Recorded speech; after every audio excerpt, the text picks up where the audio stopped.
Buenos días, señores estudiantes. Un saludo fraterno para cada uno de ustedes.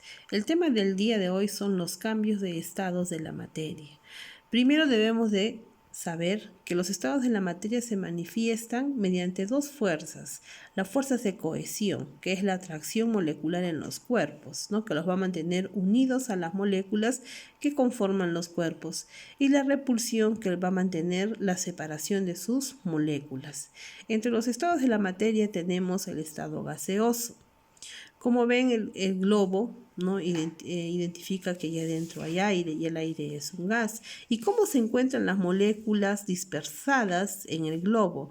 Pues vemos que se encuentran separadas, ¿no? En el estado gaseoso las moléculas están muy separadas unas de otras, 10 veces más que en el estado sólido. Las fuerzas intermoleculares aquí pues son débiles, ¿no? Digamos que hay fuerzas de repulsión y no hay fuerzas de atracción. Veamos aquí el estado sólido. Vemos ahí un trozo de madera y las moléculas se encuentran muy unidas unas a otras. Entonces aquí podemos concluir que las fuerzas son de cohesión, ¿no? Las fuerzas son de atracción porque están bien unidas sus moléculas del estado sólido. A continuación veamos el estado líquido. Aquí vemos que las moléculas están un poco separadas, ¿no? No hay tanta fuerza de atracción, pero están unidas unas a otras. Digamos que las fuerzas son medianas, ¿no? Entre fuerzas de atracción y que también se dan las fuerzas de repulsión. También tenemos el cuarto y quinto periodo de la materia, pero aún están en proceso de estudio. Ellos son el estado plasmático y el estado interfase. El estado plasmático se produce cuando un gas se somete a muchas temperaturas. El gas se ioniza totalmente, siendo el plasma una mezcla de iones, átomos con carga eléctrica y electrones libres. Es el estado más abundante dado que constituye el Sol y las estrellas. Bien, falta averiguar el estado de interfase. Esa tarea queda para ustedes, señor estudiante. Cambios de estados de la materia, los cambios físicos, bien, a temperatura ambiente. ¿Cómo es que cambia? Observemos aquí el sólido, un cubo de hielos, ¿no? ¿Qué pasa? Para que cambie de sólido a líquido cuando la temperatura aumenta, ¿no? Porque estos son con los cambios de temperatura. El sólido, cuando la temperatura aumenta, se va a convertir en líquido. Ese paso, ese cambio se llama fusión. Y cuando de líquido también a temperaturas altas, ¿no? Como cuando lo llevamos a hervir el agua, se llama vaporización o ebullición. Y de líquido pasa a gaseoso. Bien, ¿y qué pasa cuando es todo lo contrario, cuando las temperaturas son bajas? Acá vemos las nubes, ¿no? En estado gaseoso. Cuando pasan a estado líquido, ¿qué va a pasar? Se van a condensar o se van a licuar del estado gaseoso al estado líquido.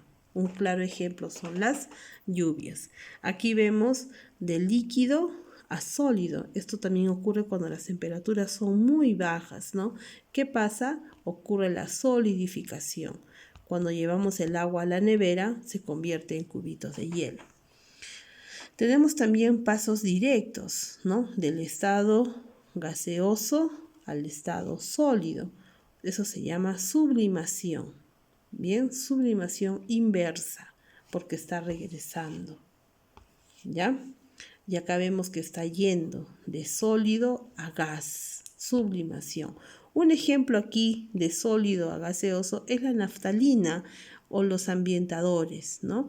La naftalina es una bolita blanca que la colocan en la ropa para alejar las polillas y tiene un olor muy característico. O cuando compramos las bolitas como ambientador en el baño, pues las colocamos ahí y poco a poco estas se van degradando, ¿no? Entonces va cambiando de sólido a gaseoso. ¿Por qué percibimos el olor? Por el gas. Bien. Y también existe la sublimación inversa, cuando ya les había explicado, ¿no? De gaseoso a sólido. Un claro ejemplo aquí es el hielo seco o también la nieve, ¿no? Vemos que las nubes están en estado gaseoso y cuando llegan acá al suelo, a la superficie terrestre, pues cae en estado sólido. Y por último tenemos los fenómenos. Tenemos los fenómenos físicos y los fenómenos químicos. Fenómeno físico es aquel que no altera la composición química del cuerpo, ¿no? Por ejemplo, el clavo, un cambio físico sería doblarlo, ¿no? Vemos que la composición no cambia, se mantiene su misma estructura y pueden volver a su forma original, ¿no? Son reversibles.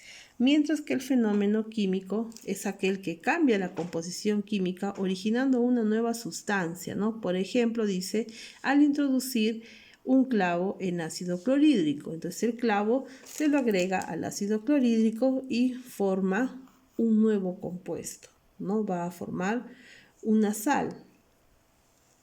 Bien, entonces, ¿qué va a pasar? La composición química va a cambiar. Ya no va a ser hierro ni ácido clorhídrico, sino va a formar el cloruro ferroso, como está aquí en la fórmula. Se forma un nuevo compuesto y es irreversible. Ya no se puede, ya el clavo de hierro desaparece luego de la reacción. Bien, es degradado por el ácido clorhídrico y se forma el cloruro férrico.